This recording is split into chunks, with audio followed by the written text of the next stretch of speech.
질병 발생의 요인 중 숙주 요인에 해당하는 것은 1. 기후, 2. 인종, 3. 동력, 4. 병원력, 5. 감염력. 정답은요? 숙주 하면은 사람, 인종을 생각하세요. 질병을 일으키는 3요인 병원체, 환경, 숙주, 병원체, 환경, 숙주. 이 세 가지가 궁합이 맞아야 다 충족되면 질병이 생긴다 이거예요. 병원체, 바이러스, 박테리아 이런 것들이 병원체입니다. 코로나 바이러스 이게 바로 질병 발생의 직접적인 원인이 되는 요소인 거예요. 이런 것을 병원체라고 합니다. 환경은 직업이나 경제 상태 또 주변에 매개하는 동물이나 곤충 등을 환경이라고 할 수 있겠고요. 숙주는요 사람, 인종, 나이, 연령, 성별, 면역 상태 이런 것들입니다. 4인 가족인데 똑같이 독감 바이러스가 퍼졌다고 생각해도 넷이 똑같이 걸리는 건 아니거든요. 그 이유는요. 숙주에서 면역 상태가 다르기 때문이에요. 아무리 똑같은 바이러스를 뿌리고 환경이 똑같아도 그 사람의 면역 상태나 남자냐 여자냐 고령이냐 어리냐 이런 것에 따라서 질병이 생기지 않을 수도 있다 이겁니다. 모기가 전파 매개체인 감염성 질환은 1. 수족구병 2. 장티푸스 3. 인플루엔자 4. 지카 바이러스 5. 중증급성 호흡기 증후군. 정답은요? 4번 지카 바이러스입니다. 모기가 전파 매개하는 감염성 질환, 감염병 중에서 1, 2, 3급이죠. 일본 내염, 말라리아, 황열, 댕기열, 지카 바이러스 다 모기가 매개체인 감염병이에요.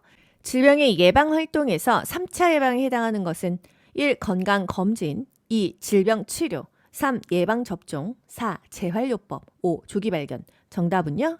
질병의 1차 예방, 2차 예방, 3차적인 예방, 국가고시에 매번 나오는 별 5개짜리 키워드죠. 질병의 1차적인 예방, 2차적인 예방, 3차적인 예방. 요거 반드시 알고 국가고시 시험 보러 가셔야 되는데요. 1차적인 예방은 말 그대로 예방입니다. 병 걸리기 전, 질병이 발생하기 전에 건강 수준과 저항력을 높이는 것 1차적인 예방이고요. 2차적인 예방은 병은 걸렸어요. 하지만 질병을 조기에 발견하고 조기에 치료하자 이게 바로 2차적인 예방입니다. 3차적인 예방, 이미 질병이 걸렸고 아프고 또는 수술했는데 잔존 기능을 최대한 활용해서 그래도 삶의 질을 높여보자 이겁니다. 1차적인 예방, 예방 접종도 하고요. 산전 간호, 건강 유지, 질병 예방, 건강 증진 또는 보건 교육 이런 것들을 합니다. 예를 들어서 당뇨병 예방 사업이다 하면은요. 당뇨병이 걸린 거예요? 안 걸린 거예요? 아직 안 걸린 거예요. 이건 1차적 예방으로 볼 수가 있고요. 당뇨병 환자의 식이요법, 당뇨병 환자의 인슐린 투약 관리, 이건 이미 당뇨병이 걸린 거죠. 이거는 2차적 예방이 되는 거예요. 2차적인 예방은 이미 병이 걸렸지만 조기 발견하고 조기 치료하자 이거예요. 조기 치료, 조기 검진, 조기 진찰, 조기 발견 이게 다 2차적인 예방이고요. 성인의 건강 검진 왠지 1차적일 것 같지만 2차적인 예방입니다. 건강 증진은 1차적인 예방인데 건강 검진은 2차적인 예방이에요. 이거 국시 2번이나 나왔어요. 건강 검진 2차적인 예방. 왜? 조기에 빨리 검진을 해서 조기에 빨리 진찰하고 조기에 발견을 해서 조기에 치료하자 이런 목적으로 건강 검진하기 때문에 2차적인 예방입니다. 노인을 대상으로 치매 선별 검사를 실시한다. 치매 선별 검사죠. 조기 검사. 조기 검진 이거는 2차적인 예방이 되는 거예요. 질병의 3차적인 예방, 치료 후 남는 장애와 기능 회복을 하는 것이 질병의 3차적 예방의 목적이에요. 신체적 정신적 후유증을 최소화하고 재활, 사회복귀, 재적응, 물리치료를 해서 잔존 기능을 최대화하려고 하는 노력이 3차적 예방입니다. 뇌졸중 환자의 재활, 3차적 예방이죠. 또 정신질환자, 사회복귀, 직업훈련, 3차적 예방이에요. 불구 예방, 3차적인 예방이고요. 치주질환자 의치보철에서 3차적인 예방입니다. 당뇨 환자의 망막이나 신장합병증 검사 3차적인 예방으로 보시고요. 당뇨병 환자 자조 모임 활성화 이런 거는 재적응, 사회 복귀를 위한 거죠. 3차적인 예방입니다. 민물고기를 생식하는 경우 감염될 수 있는 기생충은 1. 편충, 2. 회충, 3. 요충, 4. 간흡충, 5. 십이지장충. 정답은요? 이런 문제는 어떤 걸 암기해야 맞을 수 있어요? 강간삼패, 간간삼패 요거를 외워야 됩니다. 강가 지역에서는 간디스토마, 간흡충이 많이 걸린다. 또 산패, 산간 지역에서는 페디스토마, 폐흡충이 많이 생긴다 이거예요. 기생충 관련 감염병이 생기는데 우리나라는 강가 지역에 간흡충과 간디스토마가 많이 발병을 하고 산간 지역에는 폐흡충, 폐디스토마가 많이 생긴다. 민물고기를 생식하는 경우 감염될 수 있는 기생충, 민물고기는 강에서 서식하니까 간흡충 또는 간디스토마 이렇게 찍으시면 돼요. 회충 한번 볼게요. 우리나라에서 감염률이 가장 높은 기생충이 회충입니다. 요충은요, 야간에 항문 주위가 간지러워요. 코로나 바이러스 감염증, 코비드19 예방접종 후에 얻게 되는 면역은 예방접종 후 얻게 되는 면역 1. 선천성 면역 2. 인공수동 면역 3. 인공능동 면역 4. 자연수동 면역 5. 자연능동 면역. 정답 뭐예요? 예인능 예방접종 맞고 난 후에 얻게 되는 면역 인능이죠. 인공능동 면역이 답입니다. 이런 문제 맞추시려면요, 이 표를 암기하셔야 돼요. 예인능, 백톡인능, 모자수, 홍자능, 항감, 면회, 인수. 예인능, 예방접종을 맞고 나서 생긴 면역이 인능, 인공능동입니다. 백톡인능, 백신, 톡소이드 맞고 생긴 면역, 인공능동이에요. 모자수, 모초로부터 자연적으로 받은 면역, 엄마가 젖을 먹였어. 자연적으로 받는 거죠. 이런 거는 모자수, 자연 수동 면역이고요. 홍역 예방접종을 맞은 게 아니라 그냥 홍역이 걸려서 홍역을 앓고 난 후에 면역이 생겼다 하면은요, 홍자능, 자연 능동 면역이 되고요. 코로나 접종 맞은 게 아니라 그냥 그 병이 걸려서 앓고 난 후에 자연스럽게 면역이 생겼다면 요거 역시 코자능, 자연 능동이 되는 것입니다. 코로나 예방접종 맞았어? 그러면 예인능, 인공능동이 되는 거고, 코로나 앓고 난 후 생겼어? 그러면 코자능, 자연 능동이 되는 거예요. 이해되시죠? 항감, 면회, 인수. 항감, 면회는요, 인수, 인공수동이 됩니다. 이건 예방접종이랑 달라요. 항독소, 감마글로불린, 면역혈청, 회복기 혈청. 항감, 면회는 인수라는 거예요. 골고루 다 국시에 나왔었습니다. 예인능, 백톡인능, 모자수, 홍자능, 항감, 면회, 인수. 문제 맞춰보세요. 인플루엔자 예방접종 후에 얻는 면역은 예방접종 받는 후 예인능, 인공능동이죠. 코로나 바이러스 예방접종 후에 얻게 되는 면역, 이것도 예방접종 맞았으니까 예인능. 또 B형 간염 보균자인 산모가 낳은 아이에게 B형 간염 면역글로불린을 주사했을 때 항감, 면회, 인수, 인공수동이 되는 거예요. 총 부양비를 구하는 공식으로 옳은 것은 구하고자 하는 값이 분자로 올라간다. 그걸 아셔야 돼요. 총 부양비가 뭐죠? 돈 버는 사람이 돈 안 버는 사람을 부양하는 게 총 부양비입니다. 돈 버는 사람 누구예요? 15에서 64세 생산 연령 인구, 경제 생산하는 인구, 경제 활동 인구죠. 그리고 돈 안 버는 사람은 애기랑 노인이에요. 0에서 14세 인구 플러스 65세 이상 인구. 구하고자 하는 값을 분자로 올렸어요. 곱하기 100. 요게 바로 총 부양비의 공식이에요. 돈 버는 사람이 돈 안 버는 사람을 부양한다. 총 부양비입니다. 노년 부양비. 구하고자 하는 값을 분자로 올리라고 했어요. 노년이 분자로 올라가야겠죠? 65세 이상의 인구가 분자로 올라가고요. 분모는 누가 부양해요? 돈 버는 인구가 부양해야 되죠? 돈 버는 인구 15에서 64세가 분모로 내려옵니다. 곱하기 100이에요. 만약에 A에 대한 B 그러면 모분의 뭐예요? A에 대한 B는요. A가 분모로 내려오고 B가 분자로 올라갑니다. 앞에 있는 게 분모로 내려오고 뒤에 있는 게 분자로 올라가요. A에 대한 B는 A분의 B입니다. 총 부양비 공식이 뭐라고 했죠? 돈 버는 인구가 돈 안 버는 인구를 부양하는 게 총 부양비인데 돈 안 버는 인구를 분자로 올린다고 했어요. 그럼 A에 대한 B로 이거를 설명해 보세요. 분모에 대한 분자죠. 총 부양비는 돈 버는 인구, 생산 연령 인구에 대한 비생산 연령 인구의 비이다. 맞아요? 틀려요? 맞죠? A분의 B는 A에 대한 B다 이렇게 해석하셔야 됩니다. 노령화 지수. 노령화가 분자로 올라가죠. 고령인구 65세 이상 인구가 분자로 올라갑니다. 모성 사망률. 모성이 사망한 숫자가 분자로 올라가는 거예요. 모성 사망 자수. 분모는요. 그 당해 총 모성. 당해 연도 15에서 49세 가임기 여성의 수가 분모로 내려오는 거예요. 모성 사망 비. 모성이 사망한 숫자가 올라가죠? 그런데 분모가 조금 특이해요. 총모성이 아니에요. 총모성이 아니라 모성 사망 비는 특정 연도의 총 출생 아수가 분모로 내려옵니다. 좀 특이하죠? 그래서 국시 한번 나왔어요.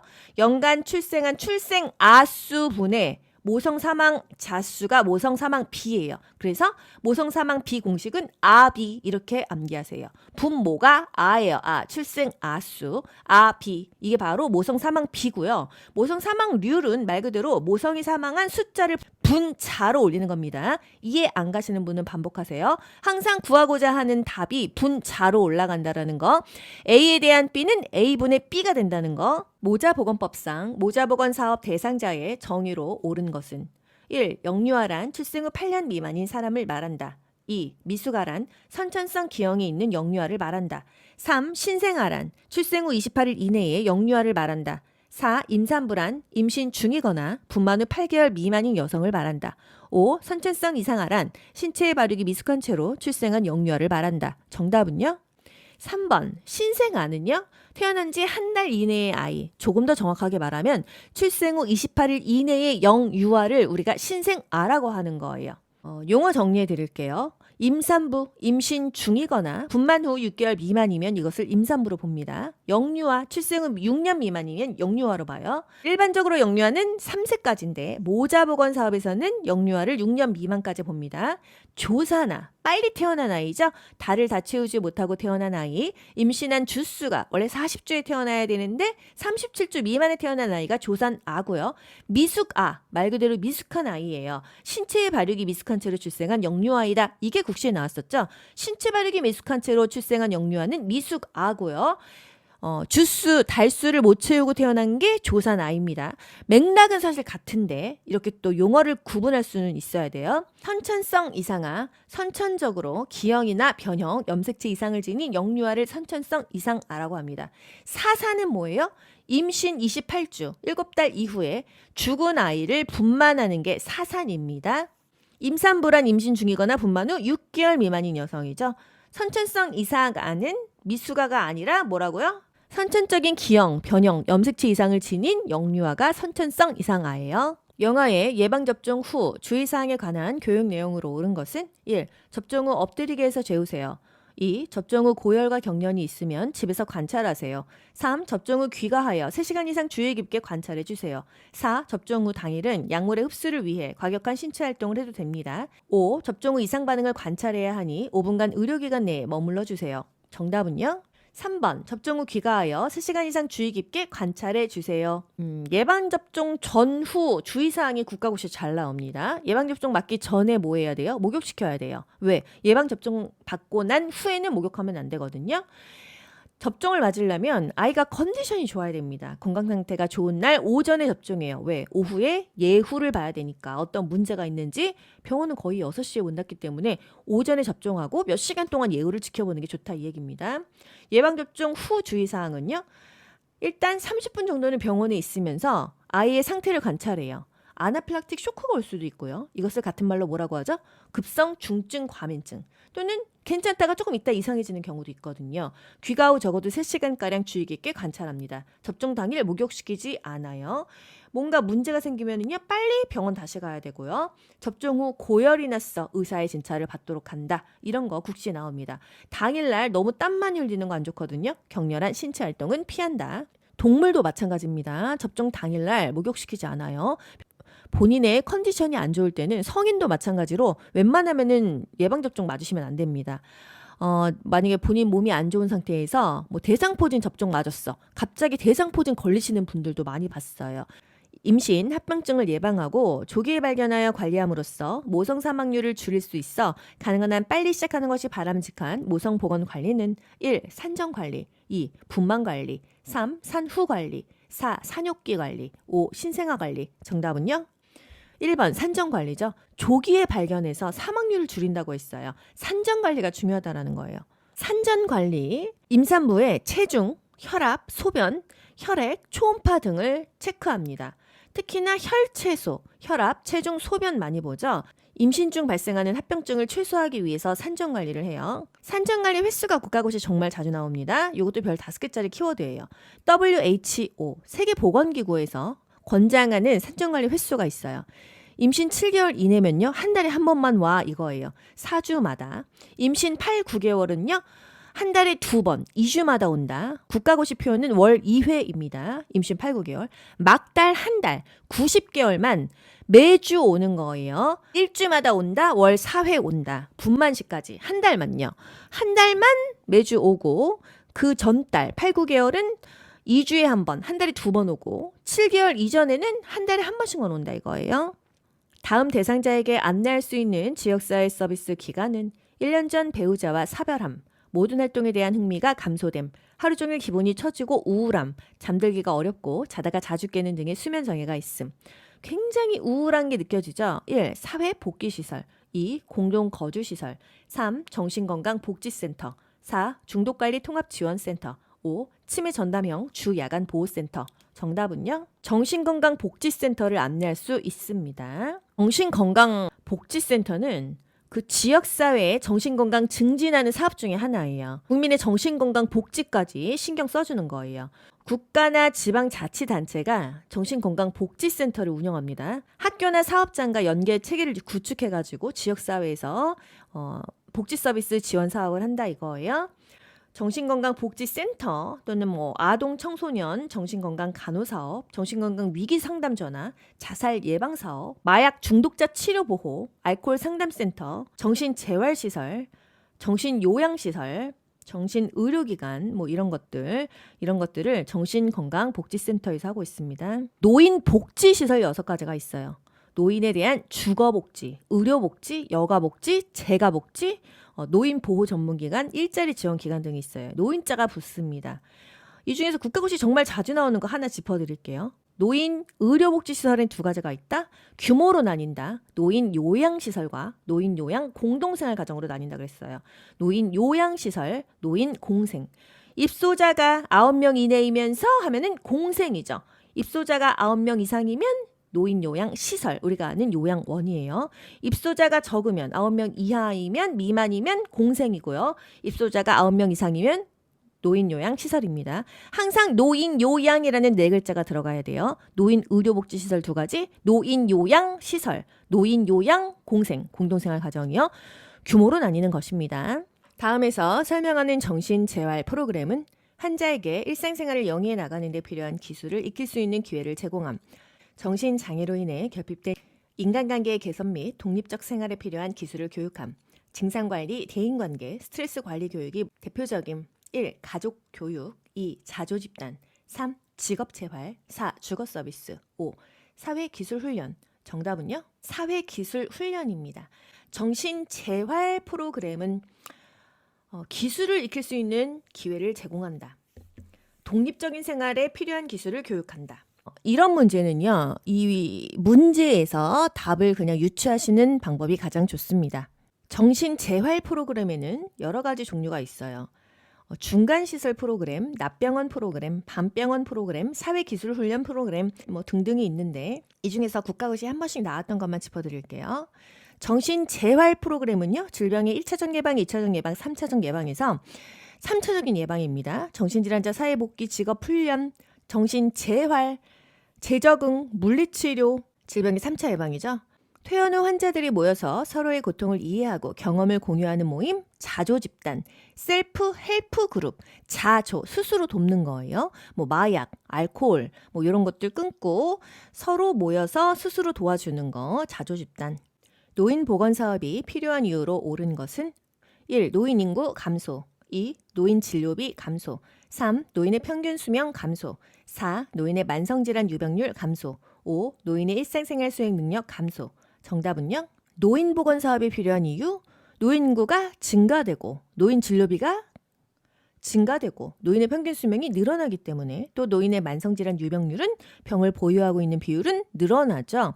그러니까 노인 보건 사업이 필요하다 이거예요. 노인의 일상생활 수행 능력이 떨어지니까 더욱더 보건에 관련된, 건강에 관련된 사업이 필요하다라는 거. 간호조무사의 가정 방문 활동의 목적은 1. 환경위생 개선 공사 시행 2. 대상자의 경제상황 개선 3. 가족을 단위로 한 건강관리 4. 대상자 및 가족의 질병 진단 5. 결핵 환자의 객담 수집 및 진료. 정답은요? 3번 가족을 단위로 한 건강관리. 가정방문의 순서, 이게 국가고시에 가장 많이 나옵니다. 거의 별 5개짜리 키워드죠. 집단을 먼저 간다. 급성 질환자를 우선으로 본다. 비전염성 환자 먼저, 또 구환과 신환을 먼저, 새로운 환자가 신환이에요. 또 교육 수준이 낮은 대상자 먼저 방문을 하게 되어 있습니다. 뭐보다 뭐 그러면 둘 다 외우면 둘 다 헷갈리니까 좋은 것만 기억하세요. 집단을 먼저 한다, 급성질환 먼저 한다, 또 비전염성 환자, 신환, 교육 수준이 낮은 대상자 먼저 방문하는 것입니다. 왜 비전염성 환자 먼저 방문하죠? 전염병 환자 집에 먼저 가고 그 다음에 다른 집 가면 옮잖아요. 그래서 전염을 방지하기 위해서 전염병 환자는 맨 마지막에 가는 거예요. 노인장기 요양 3등급 판정을 받은 대상자의 가족이 부득이한 사유로 일주일간 집을 비워야 할 때 대상자에게 우선적으로 제공할 수 있는 재가급여 서비스는 포인트는 재가급여 서비스 중에서 가족이 일주일간 집을 비울 때 어떤 서비스 받을 수 있냐 이겁니다. 1. 방문 간호 2. 단기 보호 3. 주 야간 보호 4. 노인 요양시설 5. 노인 요양 공동생활가정 정답 뭐예요? 2번 단기 보호죠.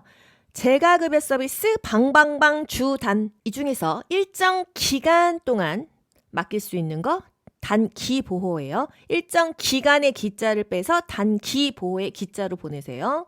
장기 요양급여에는 세 가지가 있어요. 재가급여, 시설급여, 특별현금급여가 있어요. 노인 장기 요양 등급을 받을 수 있는 사람은 누구죠? 말 그대로 노인입니다. 65세 이상이고 일상생활이 안 된다고 하면 질병명 안 보고 해주고요. 65세 미만인데 일상생활이 안 돼. 그렇다면 질병명을 봅니다. 어떤 질병명? 노인성 질환일 때는 노인 장기 요양 보험 혜택을 본다 이거죠. 했을 때 등급을 받으면 보험 처리가 어느 정도 되고 본인 부담금이 적어요. 15%, 20%. 재가급여, 시설급여, 특별현금급여의 서비스를 받을 수 있다라는 거예요. 재가급여, 방방방 주단, 방문 요양.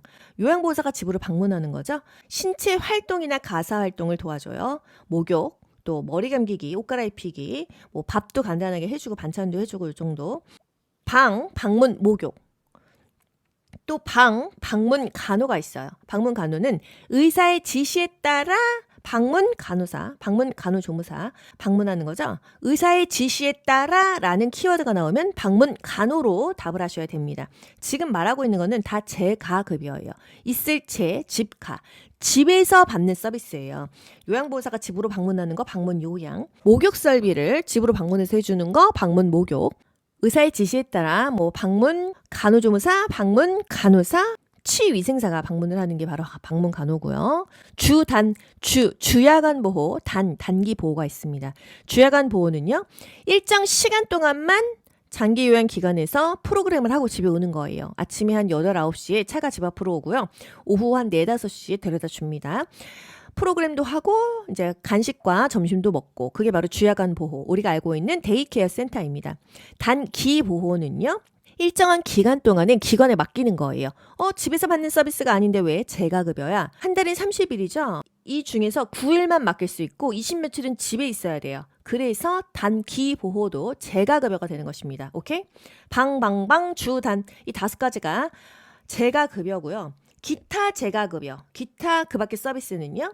복지용구를 대여하거나 구매하는 것들이 기타 재가급여가 되겠습니다. 가족이 부득이한 사유로 일주일간 집을 비워야 될 때 일정 기간 맡겨야 되죠. 재가급여 서비스 방방방 주단 중에서 단기 보호라는 거. 만약에 일정 시간 맡긴다 하면은 주 야간 보호가 답이 되는 거예요. 의사의 지시에 따라 그러면 방문 간호가 답이 되고요. 노인 요양시설, 노인 요양 공동생활 가정은 재가급여 서비스가 아니라 시설급여 서비스가 되겠습니다. 시설급여, 노인 요양시설, 노인 요양 공동생활가정, 의료시설입니다. 노인 의료시설인데 규모로 나뉘는 거예요. 입소자가 9명 이내이다 하면은 노인 요양 공동생활가정, 노인 요양 공생이 되고요. 입소자가 10명 이상이다 하면은 시설, 노인 요양 시설, 요양원 같은 곳이 되겠습니다.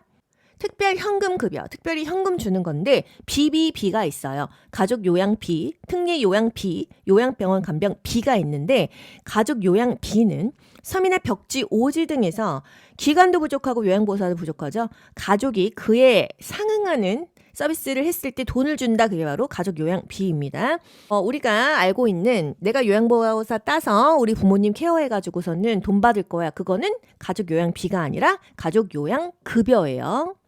의료법에서 정하는 의료인으로 묶인 것은 보기를 보기 전에 의료인은 의사와 간호사만 의료인입니다. 의사랑 간호사만 있는 걸 답으로 찾으세요. 의사, 치과의사, 한의사, 조산사, 간호사. 조산사도 간호사인데 조산사 면허증을 더 딴 거예요. 의사, 치과의사, 한의사 다 의사입니다. 의료인은 의사와 간호사죠. 의사는 의사, 치과의사, 한의사가 있고요. 간호사는 간호사와 조산사. 조산사 응시 자격은 간호사로서 조산사 수습 과정을 마친 자이다. 약사, 안마사, 접골사, 간호조무사 다 의료인이 아닙니다. 정신건강 증진 및 정신질환자 복지 서비스 지원에 관한 법률상 다음에서 설명하는 입원의 종류를 물어봤어요. 입원의 종류. 정신질환자로 추정되는 사람으로서 자신의 건강 또는 안전이나 다른 사람에게 해를 끼칠 위험이 큰 사람을 발견한 사람은 그 상황이 매우 급박하여 입원시킬 시간적 여유가 없을 때 의사와 경찰 간의 동의를 받아서 정신의료기관에 입원을 의뢰할 수가 있다. 1. 동의 입원. 2. 응급 입원. 3. 자의 입원. 4. 보호 의무자에 의한 입원. 5. 시장군수구청장에 의한 입원. 정답은요? 응급 입원이죠. 다른 사람에게 해를 끼칠 수 있고 상황이 매우 급박해서 의사랑 경찰 간의 동의만 받아가지고 응급으로 입원시키는 거예요. 3일 동안 입원시킬 수 있어요. 정신질환자의 입원, 국가고시에 골고루 잘 나옵니다. 자의 입원, 자신의 의지로 입원하면은요, 2개월마다 퇴원하실 거예요. 퇴원 의사를 확인해야 되죠. 동의 입원, 정신질환자 보호 의무자의 동의를 받아서 입원시키는 겁니다. 이거 역시 2개월마다 퇴원 의사를 확인한다. 보호 의무자에 의한 입원. 자식이 미쳤어요. 그래서 부모님이 입원시킬 때 부모님 두 분이 동의하에 입원을 시킬 수 있는데 3개월간 입원을 시킬 수가 있다.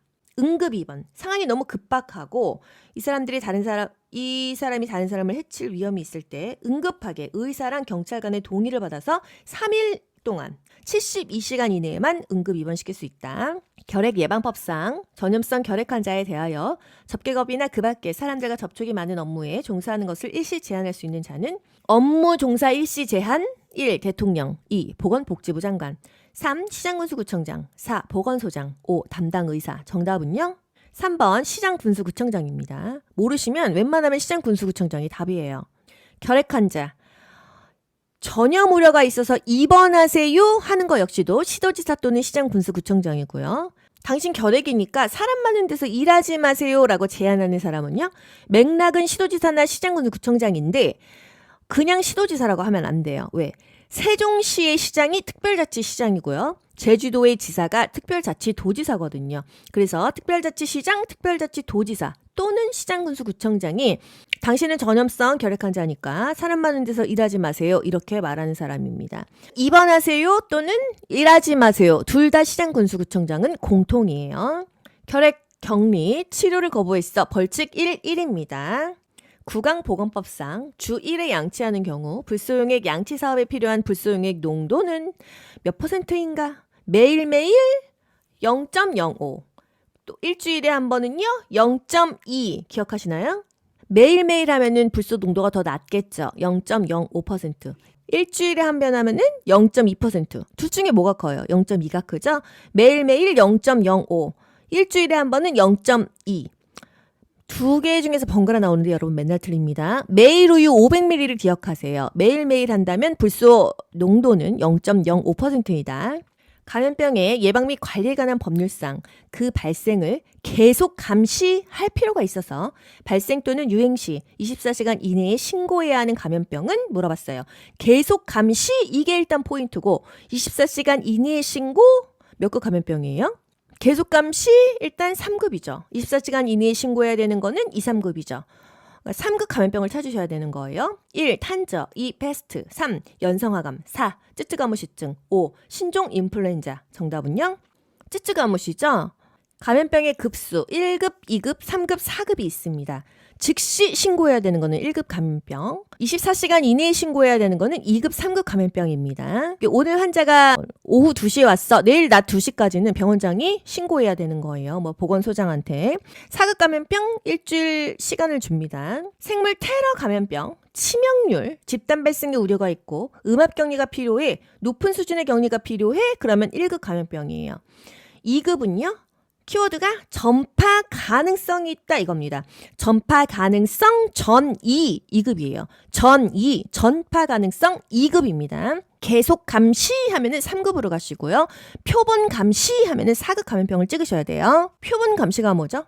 감염병 환자의 발생 빈도가 높아서 전수조사가 어렵고 중증도가 비교적 낮은 감염병 발생에 대해서 감시 기간을 지정해서 정기적이고 지속적인 의학적인 감시를 실시한다. 맞춰보세요. 계속 감시 하면은 3급이에요. 전파 가능성 전 2급이에요. 표본 감시 이 말이 나오면 4급이죠. 생물 테러 감염병, 치명률, 갑작스런 국내 유입, 유행이 예견됐다 1급입니다. 1급 감염병, 남리동의 메두사야 보디마라 페탕크 신신. 남리동의 메두사야 보디마라 페탕크 신신. 남아메리카 출혈열, 리프트 밸리열, 동물 신종플루, 에볼라, 메르스, 두창, 사스, 야토, 보디마라, 보톨리눔 독소, 디프테리아, 마버그, 라사열, 페탄크, 페스트 탄자, 크리미안 콩고, 신종 감염병 증후군, 신종 인플루엔자입니다. 여기서의 신종 인플루엔자는 신종 플루고요. 4급 표본 감시에서 나오는 독감은 그냥 인플루엔자예요. 2급 감염병 전파 가능성, 우리 2월에 결혼하자, 결핵, 홍역입니다. 또 A형 간염, E형 간염이 2급이에요. 모든 열자 들어가는 거 웬만하면 3급인데 성홍열, 고양이 혓바닥, 딸기혀 요것만 2급입니다. 콜레라, 장티푸스, 파라티푸스, 세균성 이질, 장출혈성 대장균 감염증, 먹어서 걸리는 소화기계 질환 다 2급이에요. 3급 ABC 3급입니다. 여기서의 A는 A형 간염이 아니에요. A형 간염은 2급이고요. 에이즈가 3급입니다. A, 에이즈, B, B형 간염, C, C형 간염 3급 감염병이고요. 매독 3급이에요. 파상풍, 또 쥐새끼 관련된 거 다 3급입니다. 발발증, 발진티푸스, 발진열, 찌찌가무시, 쥐새끼로 볼 수도 있고요. 발진티푸스 2입니다. 2. 발진열, 쥐벼룩, 발진열, 쥐벼룩. 발진열은 쥐벼룩이고요. 찌찌가무시는 찐득이에요. 찐득이. 쌍찌읒, 찐득이. 쥐새끼 털에 붙은 찐득이 이렇게 기억하셔도 되거든요. 유행성 출혈열, 신증후군 출혈열, 쥐새끼 때문에 생기는 거 아시죠? 감염된 들쥐의 배설물 때문에 생긴다? 렙토스피라증이죠. 모기 때문에 생기는 감염병 3급, 일본 내염, 말라리아, 황열, 댕기열, 지카바이러스 다 모기 때문에 생긴다라는 거. 독감, 인플루엔자죠. 성병류, 기생충류, 병원에서 생기는 감염증 다 4급입니다. 혈액관리법상 헌혈자에 대하여 체열을 하기 전에 실시해야 하는 건강진단은 체열 전 건강진단을 물어본 거예요. 1. 심전도 검사, 2. 폐활량 검사, 3. 산소 포화도 측정, 4. 체온 및 맥박 측정, 5. 단순 흉부 방사선 촬영. 정답은요? 4번 체온 및 맥박 측정, 바이탈을 체크한다 이거예요. 체열 전에 하는 건강진단, 피 뽑기 전에 건강진단을 합니다. 이 사람 피 뽑고 문제되는 거 아니야? 체크를 하는데 일단 문진, 시진, 촉진. 문진 물어보고요. 시진 눈으로 봅니다. 촉진 만져도 봐요. 활력징후 바이탈 체크하죠. 혈압, 맥박, 체온, 호흡 같은 거 보는 게 활력징후죠. 체중 측정, 빈혈 검사. 체열 전 건강 진단과 부적격 혈액을 좀 비교하셔야 됩니다. 부적격 혈액은요. 우리가 이 사람 몸에서 피 뽑아도 이 피 어디다 쓸 데가 없어. 그게 부적격한 혈액이다 이 소리예요. 왜 부적격해? 이 체열 과정에서 이 피 자체가 응고되거나 오염돼서 못 쓰니까, 또는 감염병 걸린 사람 피라서 부적격하니까, 피 자체가 심하게 혼탁되거나 변색되거나 용혈됐어, 파괴됐으니까 이런 거예요. 이거는 이 피는 쓸모가 없으니까 뽑지 말아라 이 얘기입니다. 보존 기간이 경과했어, 유통기한 지났다 이 얘기죠. 어떤 게 부적격 혈액이죠? ABCTVALT, 이거 제가 만든 조성이에요. 그냥 ABCTVALT 이렇게 해놓고 껴 맞추는 것입니다. A, 에이즈예요. 에이즈. 후천성 면역 결핍증 검사 양성이다 이런 표현으로 국시에 나옵니다. 후천성 면역 결핍증이 뭐예요? 이게 에이즈죠. 양성이면 이미 이 병 걸렸다는 거잖아요. 이 피 누구한테 주면 되겠어요? 그러니까 부적격하다. 이 피 쓸모없다 이 얘기입니다. B, B형 간염 검사 양성이다. C, C형 간염 검사 양성이다. 이 피 자체가 이미 감염병이 있기 때문에 그 누구한테 줄 수가 없어요. 그래서 부적격한 혈액이다. 쓸모가 없다 이 얘기예요. T, 인체 T림프 영양성 바이러스 검사 양성. 이 말이 뭐예요? 백혈병 걸린 피다 이 얘기예요. 인체 T림프 영양성 바이러스 검사 양성이다. 이 피는 부적격하죠. 또 VDRL 매독 검사 양성이다. 이 피가 뭐예요? 매독 걸린 피 이거 쓸 수 없으니까 부적격하다. 또 ALT 101 이상이면 간 기능이 문제 있는 피예요. 누구한테 줄 수가 없다라는 거. 그래서 ABCTB ALT 이 피는 부적격하다. 부적격한 혈액이다. 쓸모가 없다. 이 얘기고 체열 전에 하는 건강진단. 그냥 내 몸에서 피 뽑을 때 내 상태가 어떤지 혈액증후 재고, 체중 재고, 이 피 뽑고 빈혈 없는지 재고 그런다 이 얘기입니다.